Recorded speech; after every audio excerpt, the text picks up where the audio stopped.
Politikus Marwarar Sirait berpamitan dari PDIP dan mengikuti langkah politik Presiden Joko Widodo. Ini menambah daftar politikus PDIP yang hengkang dari Partai Pemenang Pemilu 2019. Ada apa sebenarnya di balik ini semua? Kita sudah bersama dengan Marwarar Sirait. Selamat siang, Bang Ara. Siang, Putri. Baik, Bang Ara, mungkin bisa dijelaskan alasan kemudian mundur dari PDIP dan apa sebenarnya maksud pernyataan Bang Ara soal mengikuti langkah politik Presiden Joko Widodo? Nah, ini bagian yang penting ya. Oke. Supaya tadi kan Anda minta tanya kenapa saya memilih untuk mengikuti langkah Pak Jokowi. Kalau tidak saya jelaskan tadi, nanti ya mesti ada penjelasan tadinya dulu, Putri. Ya.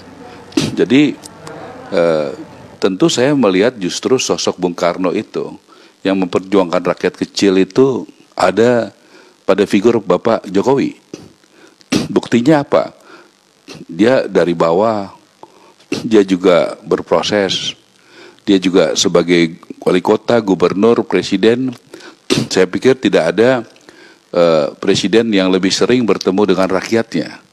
Saya pikir tidak ada yang lebih longgar, boleh dicek dari Pas Pampres, pengawal presiden yang begitu sering bertemu, menyapa, menyentuh pada saat COVID, mengetuk rumah-rumah rakyatnya untuk membantu rakyatnya.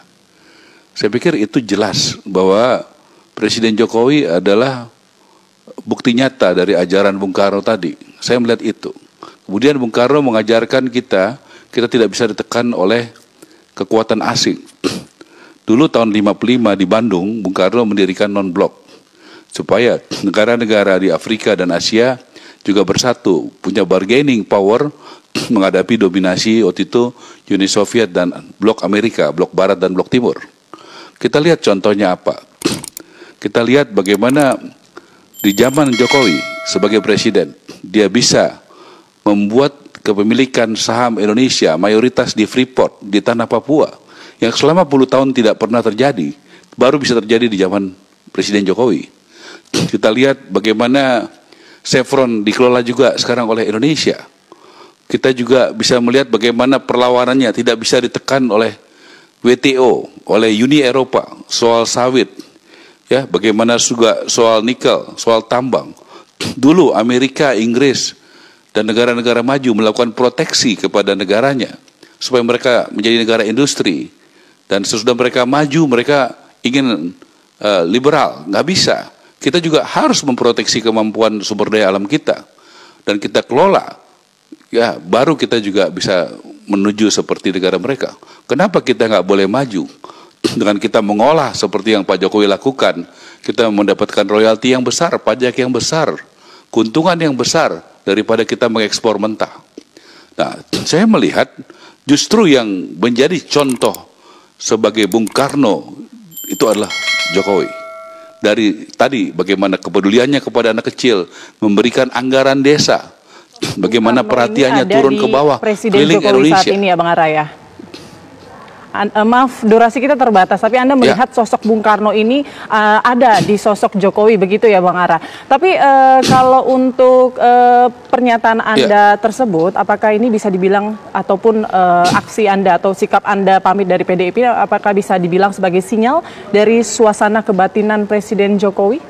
Saya kemarin sebelum datang ke DPP Perjuangan berdiskusi dengan Pak Jokowi, ya, soal mafia sepak bola. Kebetulan saya diminta menjadi ketua Satgas dan bulan lalu kami bersama ketua PSSI, Pak Kapolri, juga dengan Pak Asep dari ketua Satgas mafia bola melakukan langkah-langkah nyata dengan menangkap beberapa tersangka dan juga dengan barang bukti yang lengkap.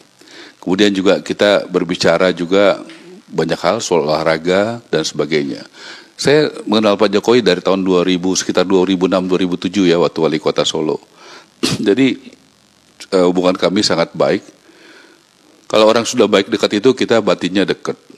Ya, saya yakin dengan approval rating yang paling tinggi di dunia. Mungkin berapa bulan lalu itu yang paling tinggi itu Narendra Modi dari India.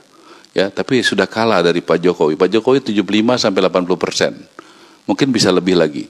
Bayangkan 8 dari 10 orang di Indonesia percaya kepada beliau, pilihan beliau, langkah beliau. Ya, hanya sekitar 2 dari 10 yang tidak percaya. Saya pikir saya bagian dari 10 orang itu, dari 8 dari 10 orang itu, yang 75-80% yang percaya dengan langkah-langkah Pak Jokowi. Dia membawa kerukunan. Bagaimana dia bertarung dengan Mas Prabowo 2 kali pilpres, bisa dikatakan 1 kali pilkada DKI, tapi waktunya bersatu. 2 orang ini menunjukkan negarawan sejati, Prabowo dan Jokowi. Mereka mengerti kapan waktunya bersaing, bertarung, dan kapan waktunya bersatu. Dan pada saat saya harus mengatakan apa adanya, pada saat ada di DPR, saya tahu persis tidak pernah partainya Pak Prabowo, Gerindra itu tidak mendukung langkah Presiden Jokowi. Baik. Ya, dan kemudian Pak Prabowo sangat loyal dan sangat santun, dan itu proses panjang dari 2 orang yang sering bertarung kemudian bisa bersatu. Dan ini adalah contoh.